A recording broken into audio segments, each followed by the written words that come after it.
Bonsoir à tous et bienvenue au quartier général de l'actualité. Je vous présente mes deux invités. Guillaume Bateau, éditorialiste et directeur de publication du quotidien Liberté. Bonsoir Guillaume. Bonsoir. Nzi Kokora, cadre du RHDP, secrétaire national adjoint en charge des militants de l'extérieur. Bonsoir. Bonsoir Ange. Monsieur Kokora. Alors bonsoir messieurs et merci de participer à ce rendez-vous d'analyse de l'information qui fait l'actualité. Aujourd'hui, nous avons deux sujets au sommaire de ce programme. La marche de l'opposition radicale samedi dernier, et puis l'opposition serait-elle dans le déni de la réalité de ce qui se passe aujourd'hui en Côte d'Ivoire? Nous évoquerons donc les propos tenus par certains responsables politiques à l'occasion de la célébration du 65e anniversaire de l'indépendance de la Côte d'Ivoire. Ils ont marché et après.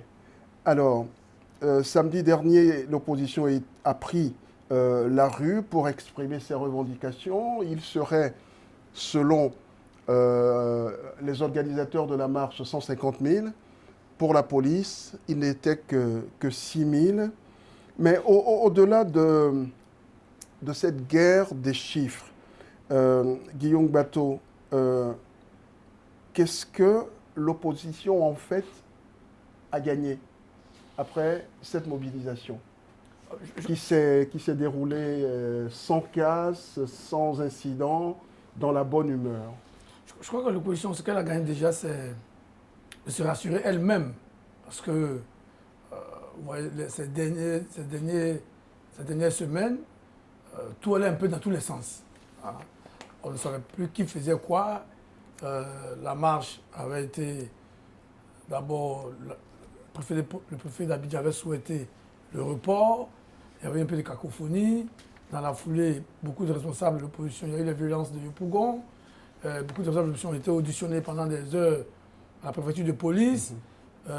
Donc, c'était un peu la cacophonie. Donc, cette marche a permis quand même de ramener les choses à un bon endroit, et puis de voir effectivement aussi ce que l'opposition pèse en réalité. Qu'est-ce qu'elle pèse? Donc, elle a eu l'occasion de s'auto-évaluer. J'espère qu'elle va en tirer les bonnes leçons pour définitivement entrer dans le processus. Parce qu'il y a une démarche contradictoire de l'opposition aujourd'hui.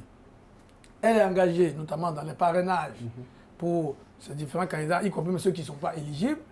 Et puis, en même temps, elle conspire la commission électorale indépendante dans la rue, elle invective tout le monde. Et donc, je pense que pour elle-même, l'opposition, cette marche est un peu comme une bouffée d'oxygène qui leur permet aujourd'hui de retrouver leur esprit et de savoir où ils en sont et de faire, je pense, j'espère, les bons choix pour les mois et les semaines à venir. Est-ce que Nzi Kokora, cette marche à elle seule suffit pour dire que finalement cette opposition paraît mieux organisée qu'avant? Alors, je crois qu'il faut d'abord saluer donc, cette manifestation qui a eu lieu pour moi, qui consacre donc, la démocratie dans notre pays, parce que de ma jeune mémoire, je ne me rappelle pas, depuis l'avènement du multipartisme, une marche donc, qui s'est déroulée de cette façon, dans une atmosphère très apaisée, alors que à l'intérieur comme à l'extérieur. Une marche sécurisée, encadrée. Sécurisée, encadrée. C'était une marche à la limite festive que nous avons constatée. Donc c'est le lieu de remercier et de féliciter les marcheurs, mais aussi le gouvernement de Côte d'Ivoire qui a mis tout en œuvre pour que cette marche ait lieu dans les conditions donc, que nous décrivons. Alors, apparemment... Qu'est-ce qu'elle gagne? Ce qu'elle gagne, au-delà de ce que Guillaume a dit, au moins ça montre une union d'action. Ça, il faut le reconnaître, parce que jusque-là, les uns les autres doutaient de leur capacité vraiment à se mettre ensemble pour mener des actions communes. Mais là, il n'y a que le PPACI oui, mais et le quand on regarde je PDC. crois que les deux partis politiques qui constituent la force politique dans notre pays, c'est le PDCI, donc qui a près de 60 députés au Parlement, et le PPACI qui en a, je crois, 18, 2 mairies, et le PDCI, une dizaine donc, de maires. Donc, quand on regarde cette opposition, mais qui a été rejointe par l'UFPI de M. Afinguessan, on a vu l'URD de Mme Valérie, voilà, qui était aussi à la marche. Donc quand même, ça montre une union d'une partie de l'opposition. C'est vrai qu'il y a plusieurs compartiments de l'opposition, mais aujourd'hui, je crois que les yeux sont braqués vers M. Gbagbo et M. Thiam qui constituent donc le socle de l'opposition. Donc pour moi, c'est une union d'action. Ça rassure, comme Guillaume l'a dit, les militants, donc peut-être qui doutaient de leur capacité à se mettre ensemble. En tout cas, d'un point de vue de la démocratie, moi, je me réjouis, mais aussi d'un point de vue de la vitalité politique.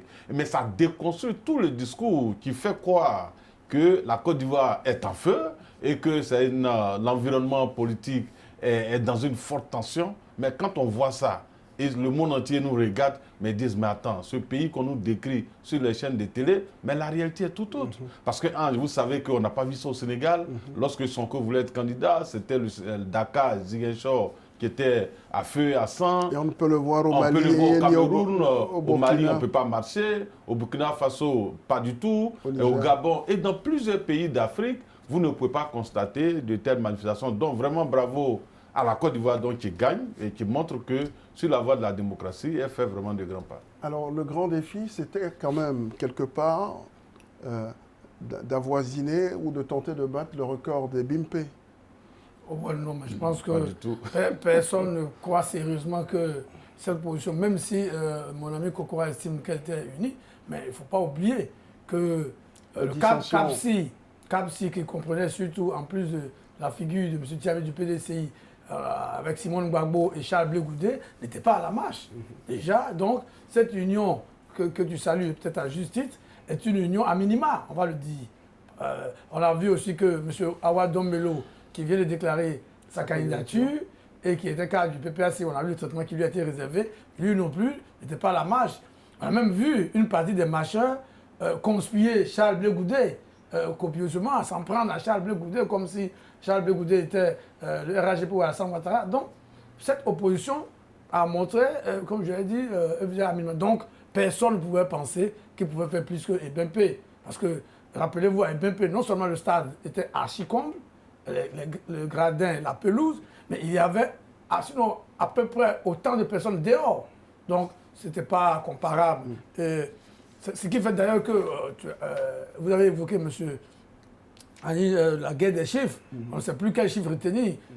Certains marcheurs disent qu'ils étaient 5 millions, d'autres disent qu'ils étaient 1 million. Alors qu'à BIP, il y avait... Un de leurs patrons disent qu'ils étaient 500 000, d'autres disent qu'ils étaient 150 000. Bon, la police parle de 6 000. Donc, on voit bien que la mobilisation était largement en deçà. Parce qu'effectivement, quand vous regardez l'espace de départ avec l'échangeur, la place de Sagdigiba, c'est une toute petite place. Ouais. Et la distance de Sagdigiba à Figayo, c'est pas moins à peine 1 km, 1,5 km maximum.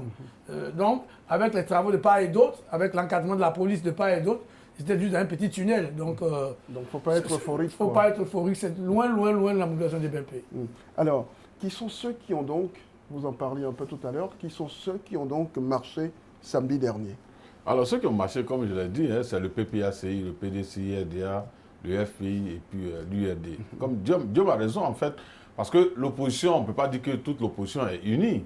Mais ce que je dis, c'est qu'aujourd'hui, au moins, le PPACI, le PDCI, RDA, dans leur front commun, viennent donc d'acter, c'est-à-dire cette union-là, en allant dans une marche commune. Alors qu'auparavant, on a vu le PDCI qui a marché seul de Sokosé à la commission électorale indépendante, alors que le parti était déjà dans un groupement politique, le PPAC, la CAPSI, il y a tellement de groupements politiques, donc la CAPSI, mais le PDCI a marché seul. Pour une fois, on voit deux partis donc, qui marchent ensemble. Donc, il faut leur donner ce crédit, mais il faut dire que Thiam a lâché carrément la CAPSI, elle est en train de se débrouiller comme elle peut, et donc, c'est vraiment, l'opposition n'est pas unie en tant que telle, mais je crois que les différents blocs donc, essaient de se mettre ensemble, comme la CAPSI, donc Mme Simone Gbagbo, Blé Goudé qui sont fortement unis, Dombelo donc, qui vient de les rejoindre. Donc il y a un autre bloc qui se forme. Ce bloc sera homogène, à partir du moment où le PDCI est sorti, et le bloc PPACI, comme on appelle PDCI RDA, sera aussi homogène. Donc nous aurons deux groupements politiques de l'opposition qui seront en face. Alors sur les chiffres, moi je pense que c'est une guerre de communication, Parce qu'on leur a toujours dit de démontrer, en termes de rapport de force, qu'est-ce qui pèse. Ouais, Donc voilà pourquoi chacun va... Parce qu'ils avaient cette pression-là aussi. Ils avaient cette pression après la mobilisation extraordinaire du RADP. Donc à EBP, on a mobilisé près de 120 et 140 000 personnes.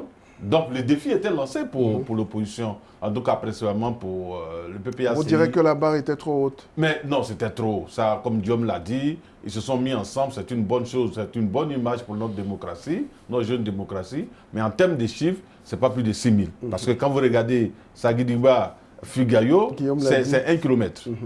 Sur une voie très réduite, avec des travaux en cours, le BRT, sur le 4e pont. Donc, naturellement, c'est une foule compacte qu'on a vue sur un espace très réduit. Donc, ça donne l'impression qu'il y a une foule immense, mais ce n'est pas vrai. Voilà, c'est 6 000 personnes qu'ils ont réussi à mobiliser. On espère qu'ils auront l'occasion d'aller à BIP, vraiment pour essayer sur le même espace où le RADP a organisé sa manifestation, pour démontrer le rapport de force, donc s'il est en leur faveur ou en notre faveur, mais de loin, le rapport de force ne peut pas être égal, compte tenu de la force du RADP qui est un parti véritablement national qui s'est vraiment structuré. Alors il y a quelqu'un qui a scruté cette marche, c'est le procureur de la République.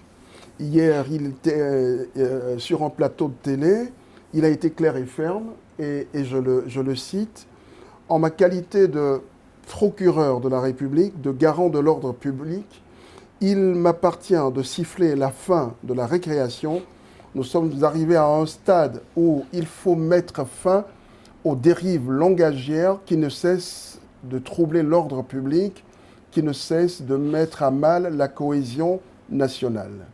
La cohésion sociale », fin de citation. Le garant de l'ordre public va sévir donc.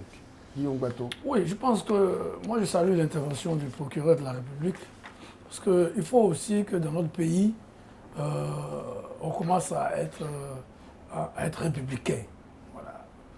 Il faut être républicain, il faut que la classe politique, que les citoyens ivoiriens apprennent la culture de la République. On peut ne pas être d'accord avec ceux qui dirigent le pays ou avec beaucoup de choses, mais les institutions et même la cohésion simplement. On a entendu des choses pas tout à fait acceptables. Et je crois que le procureur a bien raison de siffler la fin de la récréation. Il faut que les Ivoiriens apprennent à prendre de la hauteur. Le débat politique n'est pas une poubelle. Le débat politique, c'est un lieu où doivent se rencontrer les idées. Nous sommes à la veille de l'élection présidentielle, nous sommes à presque 2 mois. Une échéance importante. Et les gens nous ramènent dans les débats de goût. Mais ça, ce n'est pas acceptable. Et je crois que le procureur a raison. Et heureusement que dans ces rues où les gens marchent, il y a beaucoup de caméras. J'espère qu'on pourra identifier les responsables de ces propos-là pour qu'ils puissent répondre devant la loi. Après, malheureusement, tout le monde va crier au loup. Oui, on traque les opposants. Oui, mais un opposant n'est pas au-dessus de la loi. Comme aussi un partisan du pouvoir n'est pas au-dessus de la loi. Si vous ne choisissez pas d'être circonspect, d'être respectueux des uns et des autres, mais vous vous exposez à des poursuites de la part du procureur. C'est ça. Alors, il a promis que les jours qui viennent, on en saura un peu plus sur ce qui est reproché au ministre Lida Kouassi et à l'ambassadeur Boubacar Koné. Donc, je rappelle que le jour de la marche, ils ont été entendus par la police. Alors, on salue, mais comment lutte-t-on efficacement contre des trolls qui sont à l'extérieur et qui s'immiscent aujourd'hui dans le débat sur les réseaux sociaux en Côte d'Ivoire? Comment retrouver ces gens-là? Comment retrouver aussi, je vais dire, les Ivoiriens qui sont à l'extérieur et qui,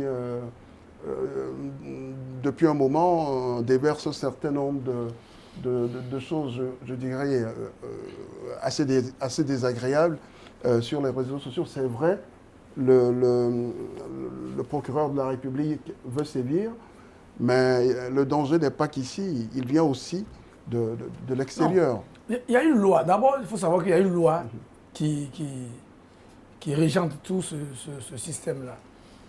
il sera plus facile de prendre les gens ici. Oui, mais il arrive que les gens oublient qu'ils ont proféré ce message qui viennent en Côte d'Ivoire. Ce que le procureur dit, et que l'envoie comme message, c'est que où que vous vous trouvez, si vous êtes ivoirien, tout ce que vous dites sera retenu contre vous, comme on le dit souvent aux États-Unis chez mon ami Kokoranzi. Et donc sachez que si vous dérapez, vous tenez des propos inacceptables, cela est consigné dans votre casier judiciaire. Donc le jour où vous mettez pied en Côte d'Ivoire, vous serez face à la loi. C'est ça.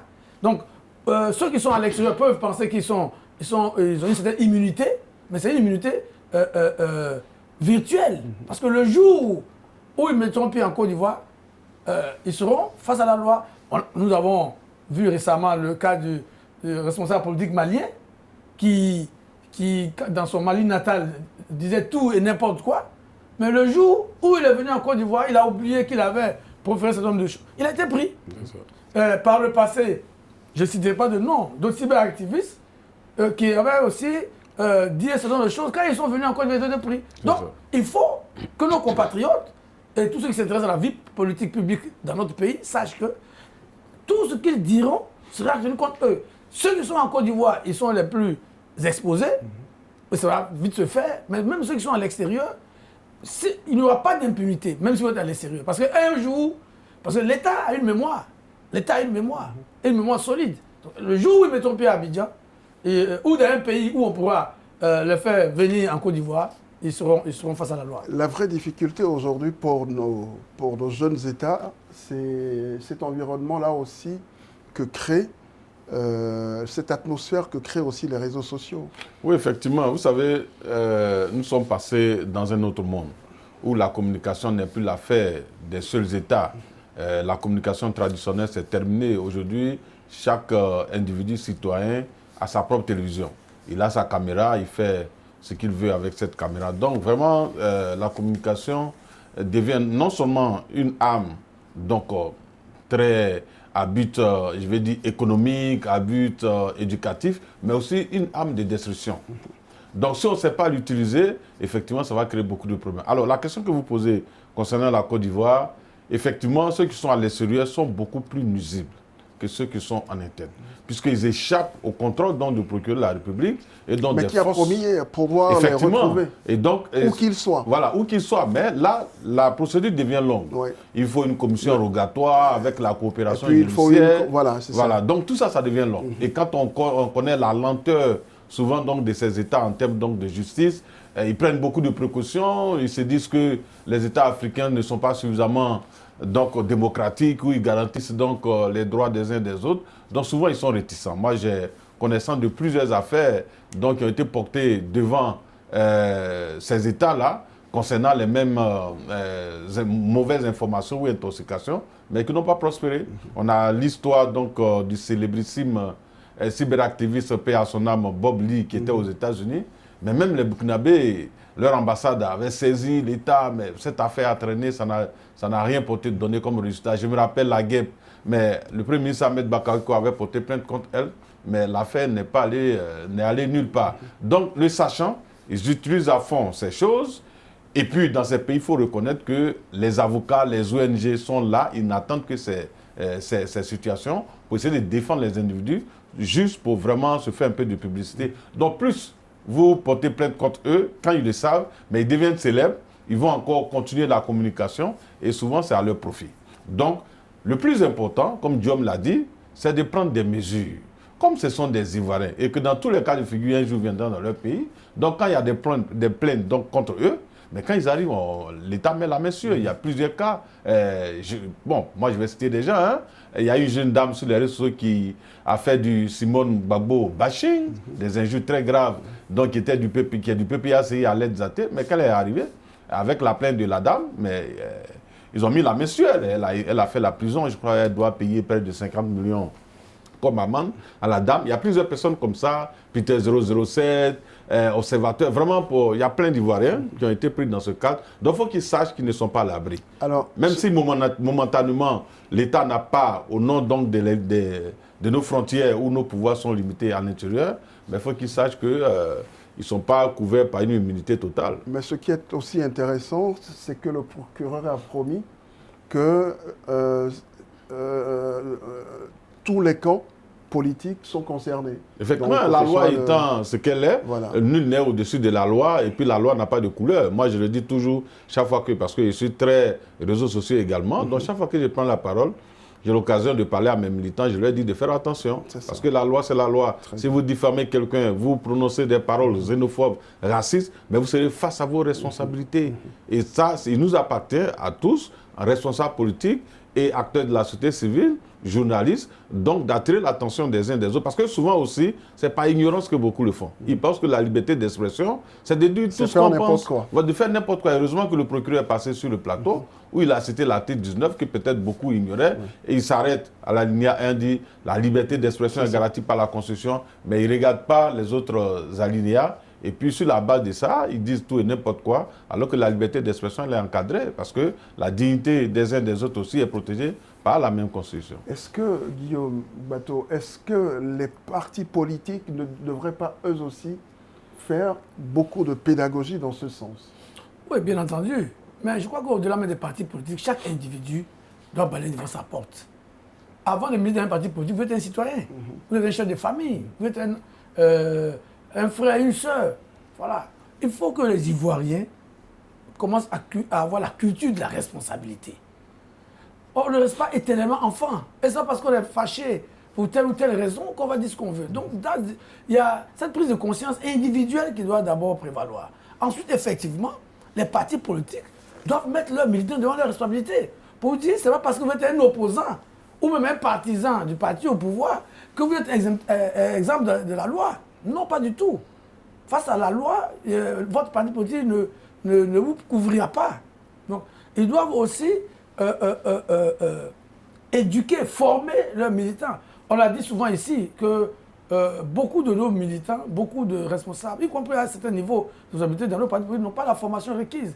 Je profite d'ailleurs pour saluer l'Institut de formation politique Amadou Gon Coulibaly, qui a été initié par le ministre Touré Mamadou. C'est une expérience. Moi, je connais beaucoup de jeunes qui ne sont pas forcément proches du RHDP. Et même du PPS. Du PPS, qui vont apprendre les fondamentaux. C'est important. Je crois que l'État, même, au-delà des partis politiques, l'État même doit encourager ce genre d'initiative pour que les élites de demain se forment sur le b.a.-ba, sur la culture de la responsabilité, sur la culture de la démocratique. Parce que quand vous êtes un démocrate, vous d'abord, vous respectez votre vis-à-vis, même si vous n'êtes pas d'accord avec lui. Vous ne pouvez pas traiter votre adversaire politique de tous les noms d'oiseaux, juste parce que vous n'êtes pas d'accord. Tout ça, c'est une question de culture démocratique, de formation politique. Donc, il y a du travail à faire par des individus eux-mêmes, dans les familles, ensuite, dans les partis politiques, et l'État aussi doit encourager la formation politique. C'est vrai que il y a un financement qui est mis en place pour les partis politiques. Je crois que l'État gagnerait à exiger qu'une partie de ces fonds qui sont alloués aux partis politiques soient affectés à la formation des militants, à la formation politique de façon générale et la formation basique des militants. C'est ça. Alors, ce qu'il dit, Guillaume, c'est très pertinent. C'est ça. Et vous voyez les partis politiques... Oui, effectivement. Les partis politiques doivent accompagner l'État, comme il vient de le dire. L'État met en place un certain nombre d'actions, par exemple les centres de services civiques, donc qui permettent aujourd'hui de vraiment donner une éducation de base civique et même souvent politique, parce que la politique, ce n'est pas seulement aller voter ou aller conquérir des voix. C'est la vie. C'est la vie, c'est la gestion de notre société, la démocratie, comment respecter l'opinion de l'autre. Ça, c'est la démocratie. Donc, si tu as amarré des valeurs et des principes démocratiques, même quand Guillaume dit des choses pour lesquelles tu n'es pas d'accord, mais au nom de la démocratie, tu ne l'acceptes pas, mais tu es obligé de respecter ce qu'il dit et apporter la contradiction. Mais quand tu n'es pas formé, tout de suite tu es choqué. Et quand tu es choqué, ce sont les émotions qui emportent sur ta raison. Et ce que tu dois faire, tu le fais. Et puis, comment on appelle, les dégâts sont là et on les constate. Donc, il faut que les partis politiques, effectivement, et je crois qu'on a beaucoup de lois à voter dans ce sens. J'espère que mon ami et frère... Il faut déjà qu'on applique celles qui existent. C'est ça. Il y a beaucoup de lois qui existent, mais en termes de gestion des partis politiques, je pense que des lois doivent être votées pour exiger effectivement que les ressources que l'État, les Ivoiriens, le contribuable, donc, met à la disposition des partis politiques, qu'une bonne partie soit dégagée pour former les militants, pour former l'élite de demain. Parce qu'aujourd'hui, je finis rapidement sur ça pour ne pas être long, si nous constatons beaucoup de crises, c'est parce que le citoyen même n'est pas formé. Au point où, lorsque son candidat perd, tout de suite, il est prêt à s'attaquer, à refuser. Non seulement les citoyens n'est pas formés, mais notre rapport à la citoyenneté... À la citoyenneté même est problématique. C'est ça. Donc si les uns et les autres sont formés, on va éviter les crises. Si la personne est formée dans le sens donc, du respect des valeurs démocratiques, vous allez voir que lorsque son candidat a perdu, il va le féliciter et on n'ira pas en crise. On va beau mettre en place des commissions électorales indépendantes qui rencontrent l'assentiment de tous, mais tant qu'on n'aura pas de culture démocratique, c'est impossible de croire qu'on ira à des élections sans heurts. Puisque, comme on le dit tout le temps, en 2010, mais Ange, il n'y a pas eu d'élections pour lesquelles il y a eu plus d'accords, plus de consensus. Mais malheureusement et curieusement, c'est l'élection donc la plus catastrophique depuis l'histoire de notre pays. Donc, on doit tous tirer des enseignements à partir de ça et ne pas s'enfermer dans des histoires de non, si on met tout le monde dans l'élection, on n'aura pas de crise. C'est faux. Et l'expérience nous a démontré que l'élection même qui a fait plus d'ouverture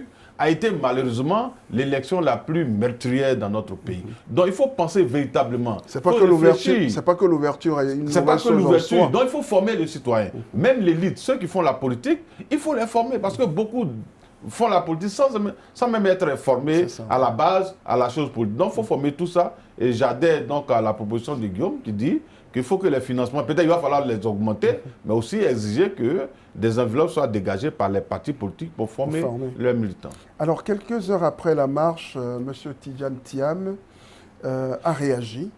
Je le cite. Je me réjouis qu'il n'y ait eu aucun désordre. C'est une leçon de civisme, de patriotisme. Ce n'est pas la guerre, ce n'est pas les machettes, ce n'est pas les gourdins, ce n'est pas les kalachnikovs. Nous, on aime la Côte d'Ivoire de la danse, de la musique, de la joie. Fin de citation. De qui parlerait-il? Je crois qu'il parle de ses militants.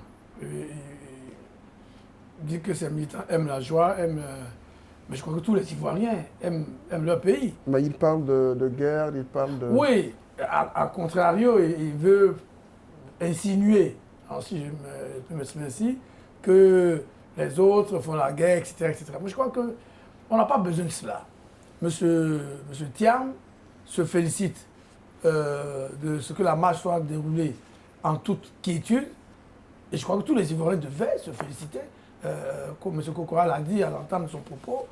De la même façon, il faut se féliciter les marcheurs, de la même façon, il faut féliciter les forces de police et le ministère de l'Intérieur et de la Sécurité qui a encadré cette marche. Et ça, donc, je crois qu'il ne faut pas allumer le couteau de la paix. Nous avons besoin de sérénité. Nous avons besoin que notre pays fasse des pas en avant sur le chemin de son développement. Les machettes, les gourdins, il faut qu'on les élimine de l'espace public et de l'espace politique. Parce que les Ivoiriens aspirent à la quiétude, à un débat. Beaucoup d'idées, beaucoup de gens veulent écouter ce que les partis politiques proposent pour améliorer leur quotidien. Nous sommes à la veille de l'élection présidentielle. Donc, je crois que tout le monde, on doit se féliciter de cette marche, des conditions dans lesquelles elle a été organisée, féliciter les forces publiques, féliciter les marcheurs et dire maintenant que la marche est finie, on attend que le débat sorte de la rue pour venir sur les plateaux télé. Et bien sûr. Sur les plateaux télé pour qu'on sache ce que chacun propose. Voilà. Jusque-là, on n'a rien vu. Le PPSI a fait son programme, il vend à 10 000. Bon, je ne sais pas combien ils ont vendu. Le président du PPSI a montré une couverture de son livre, on n'a pas encore vu le contenu. Bon, pour moi, qui suis journaliste, c'est un peu décevant. On peut dire ça vient. Bon, on l'espère, parce que le temps aussi ne nous attend pas. Alors, Nzi Kokora, il y a, pour M. Thiam, la maison Côte d'Ivoire est en danger. Si nous n'arrêtons pas la machine infernale de l'exclusion, des arrestations et du repli identitaire. Mais je crois que ce monsieur, vraiment, souvent il me pose des questions. Je m'interroge sur sa façon de raisonner. Parce que dans le même discours, il ne peut pas saluer une marche pacifique, encadrée par les forces de police, une marche que tout le monde a vue, qualifiée de démocratique, et puis en même temps dire que la Côte d'Ivoire est en danger. Mais vraiment, si on avait vu du feu partout... Vous voulez dire qu'il cultive en permanence l'incohérence? Écoutez son discours. Non seulement il doit mettre à jour son logiciel, parce que parler de machettes, de gourdins, de kalachnikov, je crois que ce monsieur, il est un peu perdu. Il a gardé le cliché de 99 où il a subi le coup d'État. Je crois qu'il a subi un traumatisme. Sinon, depuis 15 ans, les Ivoiriens ne parlent plus de kalachnikov. C'est vrai, on a eu une histoire très difficile que nous assumons courageusement, parce que tous les pays du monde, d'ailleurs, sont passés par là. Ouais. C'est comme aux États-Unis, les gens vont continuer de parler de la guerre de sécession, on ne parle plus de fusils. Non, ça fait partie de leur histoire. Donc, tout ça fait partie de notre histoire. Depuis 15 ans, les Ivoiriens, que ce soit le parti au pouvoir et l'opposition, chacun a travaillé donc à sortir de ce schéma-là. Donc, il faut qu'il oublie ces histoires, ce langage-là. Parce qu'en le ressassant, on a l'impression que lui-même veut les utiliser. Parce qu'aujourd'hui, je ne vois pas un homme politique qui veut vraiment prendre des calaches et des gourdins. Donc, quel est l'intérêt de nous rappeler que oui, moi, je n'utilise pas les machettes, les kalachnikovs? Est-ce que quelqu'un lui a dit qu'il est prêt à utiliser les kalachnikovs? Première chose. Deuxième chose, je crois que lui-même est en train de se rendre compte si vraiment la raison donc, et la logique l'habitent. Parce que c'est lui qui s'est promené sur les plateaux télé pour dire que la Côte d'Ivoire vit dans une dictature. Il n'y a pas de justice. Tout est mauvais, tout est noir. Mais en même temps, il y a une marche qui l'organise et personne n'est arrêté. Personne n'est inquiété. Est-ce que vous pensez que dans un pays où c'est le système de la dictature qui est pratiqué, des opposants, et heureusement, le procureur a relevé devant tout le monde quelques propos très graves qui ont été tenus à l'endroit du chef de l'État. Mais est-ce que vous avez vu quelqu'un être interpellé après ça? Je crois que si le procureur dit il trouve des choses graves, mais il y a une procédure qui va s'engager. Ce qui se fait d'ailleurs dans tous les pays du monde. L'état de droit, ce n'est pas l'absence de poursuite, ni l'absence de procès, mais l'état de droit, c'est de garantir les droits des uns et des autres, tout en l'encadrant par la loi. Donc, je crois que M. Thiam doit revoir son logiciel et je crois qu'il parle au monde entier. Et l'autre chose que j'ai retenu dans son discours, il s'en est pris à la communauté internationale. Oui, ça c'est quand même... Il s'en est pris à la communauté internationale. Alors qu'il disait à ses partisans, à ses militants qu'il avait le soutien de la communauté internationale. Il allait même au Parlement européen, il allait à l'ONU. Mais en même temps, il vient s'en prendre à eux. Ça veut dire quoi? Que la réponse qu'il a eue n'est pas satisfaisante. Mais cette réponse, elle est honnête. Ces gens-là, ils nous écoutent. Ils ont des yeux indépendants. Ils prennent tous les avis. Ils ont des observateurs qui regardent. Est-ce que la Côte d'Ivoire, en termes de démocratie, respect de l'état de droit et le droit donc des uns des autres, est-ce que tous ces indicateurs sont ouverts? Donc, si M. Thiam n'a pas eu gain de cause et qu'aujourd'hui il avoue son échec, alors qu'il est parti en Europe pour faire des tournées, pour essayer de convaincre donc, la communauté internationale, dans le but donc de le suivre, aujourd'hui il a sa réponse. Et les Ivoiriens ont leur réponse parce qu'il a menti à tout le monde, en faisant croire que la Côte d'Ivoire vit dans une dictature et la dernière marche, Ange, nous démontre totalement le contraire. Et souvent ce que j'ai dit, c'est que le RHDP, et ça c'est une faute, nous n'avons pas rappelé souvent l'histoire récente de notre pays, en matière donc de pratiques démocratiques. Dans notre pays, on a tous vu comment des gens ont souffert, même pour avoir une intention de marche, était vu comme un délit. Et des gens ont été éliminés dans ce pays. Donc il faut souvent aussi rappeler à la mémoire collective ce qui s'est passé avant l'arrivée d'Alassane Ouattara pour mieux apprécier l'environnement dans lequel on vit. Est-ce que hier, des Ivoiriens pouvaient marcher dans ce pays? Non. Moi, je dis le fond. Et d'ailleurs, il faut rappeler que le PDCI, avant le Front commun, a marché ici dans le même environnement, avec la même atmosphère, sans dégâts, ni de gaz lacrymogènes. Moi, en tout cas, de ma jeune mémoire, depuis 1990, c'est la première fois que je vois une marche où il n'y a pas de gaz lacrymogène. Donc il faut saluer cela. Il faut saluer les avancées démocratiques que la Côte d'Ivoire a enregistrées, qui n'est pas seulement le fait du pouvoir en place, c'est vrai, le pouvoir joue un rôle important dans la mise en place donc, des instruments de la démocratie, mais aussi l'opposition, tous les acteurs politiques jouent leur rôle. Il faut qu'on continue ensemble. Donc il faut que M. Thiam comprenne que la Côte d'Ivoire d'hier n'est pas la Côte d'Ivoire d'aujourd'hui. Mais quand on écoute M. Thiam, lui, ce n'est pas un sentiment d'échec qui l'anime. Il se sent victime. Oui, mais il est victime de lui-même. Or, il est connu que nul ne peut se prévaloir de ses propres turpitudes.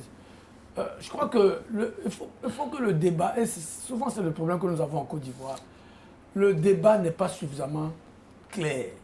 Quel est le problème de M. Thiam? M. Thiam a mis du temps à renoncer à sa nationalité française. Contrairement à ce que prescrit la loi sur la nationalité, même s'il qualifie cette loi de loi obscure. Lui, il vit cela comme une injustice qu'on lui fait. Oui, mais son grand-père dont il se réclame, le président Fauboin, disait qu'il préfère l'injustice au désordre. Voilà. Donc, cette injustice, si tant est qu'elle est une injustice, mais elle est préférable au désordre. Parce que cette injustice a été créée par la loi. Et la loi, c'est ça qui peut... C'est le ciment de notre vie en communauté. Donc, M. Thiam, il ne veut pas se cacher derrière ses propres fautes pour dire « je suis victime d'une injustice ». Non. Tout le monde, je crois qu'il y a eu une déclaration du ministère de la Justice. Personne n'a jamais dénié à M. Thiam sa nationalité. Seulement, on lui a dit que conformément à la loi sur la nationalité, il n'avait pas renoncé sûrement à temps, donc il ne pouvait pas être sur la liste électorale. Si demain il y a une nouvelle révision de la liste électorale, que M. Thiam a tous ses documents, il va s'inscrire et il va compétir. Voilà. Donc je crois que la victimisation, peut-être c'est une stratégie de communication, mais la réalité, elle a des limites. Parce qu'aujourd'hui, pendant ce temps, on a M. Billon qui fait campagne, qui est du PDCI aussi, qui fait campagne, qui fait ses parrainages. On a d'autres cadres du PDCI qui sont sur le terrain sans être inquiétés. M. Thiam ne peut pas dire qu'il est plus opposant au président Ouattara que Mme Gbagbo, qui est sur le terrain, qui fait ses parrainages, que M. Afi N'Guessan, qui est sur le terrain, qui fait ses parrainages, que M. Domelo qui vient s'engager, qui lui-même est dans la proposition plus à gauche, que j'avais plus radical même que M. Thiam. Donc, aujourd'hui, c'est vrai, cette petite musique et les faits continuent de démentir, de faire mentir M. Thiam.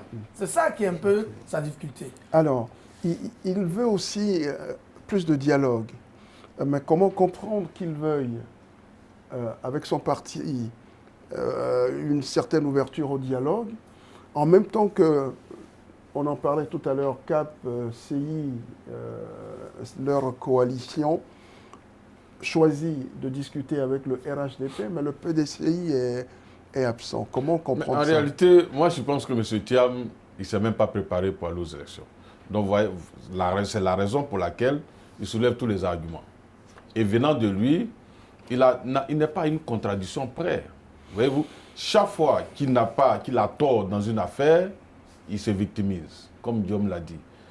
Il est condamné en Suisse, alors que lui-même il a porté plainte contre sa servante, il perd le procès, il estime que la justice suisse donc est raciste. Donc si M. Thiam ne croit pas à la justice suisse, au système suisse, donc il lui a donné sa plus grosse opportunité en lui permettant d'être le PDG de Crédit. Ce n'est pas la justice de la Côte d'Ivoire qu'il va respecter, parce qu'il a été victime d'une loi qui n'a même pas été prise après notre naissance. En 1961, personne parmi nous ici n'était né. Voilà. Mais il trouve que c'est une injustice parce que il veut se prévaloir de ses propres turpitudes. Non, mais ça ne marche pas. Voilà, donc le dialogue dont il parle, c'est une vue de l'esprit. Les gens ne veulent pas dialoguer, Ange. Sinon, quelqu'un qui croit au dialogue, à la force du dialogue, on n'allait pas voir ce désordre au sein du PDCI. Ça coûte quoi, M. Thiam, de discuter avec Bion? Mais vous l'avez vu sur un plateau télé, à l'évocation seulement du nom de Bion, vous avez vu sa réaction. Il a dit, hé Dieu, il ne veut même pas entendre le nom de monsieur. Qu'est-ce qu'il a fait de mal? Parce qu'il a nourri une ambition présidentielle comme lui. D'ailleurs, ce n'est pas le débat, mais l'ambition de M. Bion date de 2021, où il a dit publiquement qu'en 2021, il est candidat, et en 2025. Mais M. Thiam, qui était encore en train de se promener en Europe, personne ne connaissait son ambition, il trouve que le monsieur, il n'a pas le droit. Et il est énervé. Valérie Léapo, c'est la même chose. Donc ce monsieur n'a jamais voulu du dialogue. Sinon, la CAPSI, pour revenir sur la question, la CAPSI, dont il est le coordinateur et je dirais le patron, a écrit au RHDP à l'effet de pouvoir discuter avec le parti. Ce que le parti a accepté. Maintenant, le jour du dialogue, il se rebiffe, il ne veut plus aller au dialogue. Mais finalement, qu'est-ce qu'il veut? Moi, c'est la question que je me pose. Parce que regardez tous ces ministres qui sont venus au dialogue avec Mme Simone et Blé Goudé. Mais ministre d'État, porte-parole adjoint du parti, secrétaire exécutif du parti, tous ceux-là sont des collaborateurs du président de la République. Mais il faut au moins montrer ta bonne foi pour dire on est allé rencontrer la direction du RADP qui parle à leur président qui est Alassane Ouattara. Donc nous avons un message à son endroit, transmettez le message et peut-être, qui sait, le président va vous recevoir. Mais il refuse. Mais Ange, est-ce qu'ils veulent le dialogue? Ils ne veulent pas le dialogue, ils ne veulent pas aller aux élections, ils n'ont aucun projet comme Guillaume l'a dit, parce que ça fait, nous sommes à 2 mois des élections. Personne ne sait ce que M. Thiam a comme solution pour la santé, qu'il décrit, pour l'éducation, pour l'autonomisation des femmes, pour l'insertion des jeunes. À 2 mois des élections. Même si aujourd'hui on réintègre par extraordinaire M. Thiam sur la liste électorale, parce qu'à 2 mois, vous allez sillonner le pays, convaincre les Ivoiriens avec votre projet de société qu'on ne connaît même pas. Vous brandissez ça comme je vois, un secret. Un panneau. Voilà. Un panneau. C'est ça, voilà. Et le PPAC qui fait sortir son projet, il vend ça à 10 000 francs dans un pays qui est dit pauvre, où les Ivoiriens souffrent. Parce que le trop, c'est pour dénoncer donc, la vie chère et autres. Mais un parti socialiste qui vend son projet à 10 000 francs. Pourtant, la carte nationale d'identité, il y a 5 000 francs, ils ont estimé que c'est hors de portée des Ivoiriens. Mais vous vendez votre projet à 10 000 francs. Mais c'est... Bon, je crois que cette position, les Ivoiriens l'ont découverte et à eux de juger. Guillaume. Oui, je crois que le débat sur le dialogue... Il dit la seule solution à l'impasse actuelle, c'est le dialogue. Oui, mais bon, alors, Kokora l'a bien rappelé. Vous voulez le dialogue, vous écrivez à plusieurs acteurs. Et on vous dit de venir, vous êtes aux abonnés absents. Vous voulez le dialogue. À l'intérieur de vos partis, vous ne voulez parler avec personne. Moi, je suis parfois surpris de cette opposition qui, à l'intérieur de ces partis respectifs, refuse tout dialogue. C'est la même chose pour le PPACI. Regardez comment le ministre Domelo est traité aujourd'hui. Nous-mêmes, qui étions dans la direction du Fonds pour ivoirien, il a fallu qu'on dise qu'on n'est pas d'accord avec la volonté du président Afi de rompre unilatéralement le partenariat avec le RHDP pour que le secrétaire général soit débile de ses fonctions, sans aucune discussion. Le PDCI, M. Kokora l'a rappelé, aucune discussion. Mais quels sont ces gens qui veulent dialoguer qu'avec les autres, pas avec leurs propres camarades? Mais est-ce qu'ils sont crédibles? M. Thiam n'est pas crédible. Regardez comment il traite le président de la République.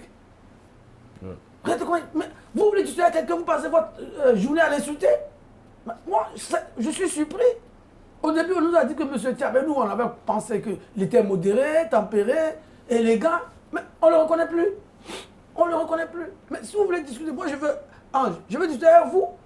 Et chaque fois que vous ouvrez votre téléviseur, je vous insulte. Mais est-ce que je veux vraiment discuter? Il faut que les gens aussi soient conséquents et cohérents. Non seulement ils ne veulent pas discuter avec un camarade de parti, qu'ils traitent de tous les noms. Même le chef d'État qu'ils veulent rencontrer, ils le traitent de tous les noms.